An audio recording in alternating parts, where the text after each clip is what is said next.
I want to bring in meteorologist Jordan West with me now. And Jordan, this hurricane may be getting a little too close for comfort to Alabama.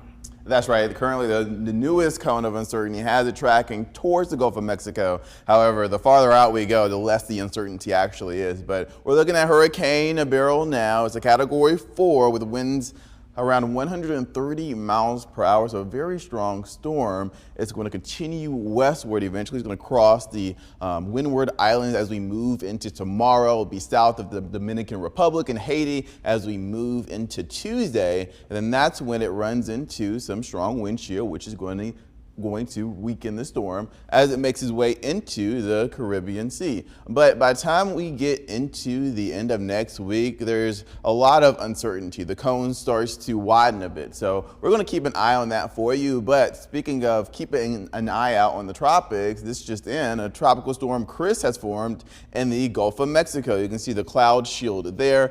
It's expected to make a westward track into Mexico between the next few hours up until around 7 a.m. tomorrow morning, with winds around 40 miles per hour, where it will weaken back into an area of low pressure. That is not a threat to the United States at all. Meanwhile, just east of Beryl, we have another area of tropical development. Right now, it's just scattered showers and thunderstorms with about a 70% chance of development over the next week. That's tracking behind Beryl.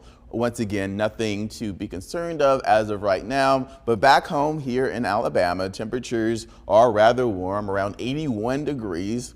We are going to continue to cool off as we move into the overnight hours. Here's a look at today's weather headlines. Hot and dry as we start the work week, and then the humidity returns as we move into the midweek, and we'll keep an eye out on those tropics for you. But the radar right now is clear. We had some showers and thunderstorms earlier today. Moving into tomorrow, we'll wake up in the 70s, and then temperatures are going to increase with plenty of sunshine. Rain chances will be low thanks to some drier air coming in, and highs will eventually reach the mid-90s. But let's take a look at that dry air that I mentioned. This is early in the morning Monday. Notice some of our counties north of Birmingham a little bit more on the drier side. These are dew point temperatures, and they measure the amount of humidity in the air. The lower the temperature, the drier it is outside. And as you can see, dew points will be in the upper 50s and lower 60s, a big difference compared to what we've been seeing the past few days. And that's going to feel really nice before the humidity comes back into play as we move into Tuesday afternoon. And then we got to deal with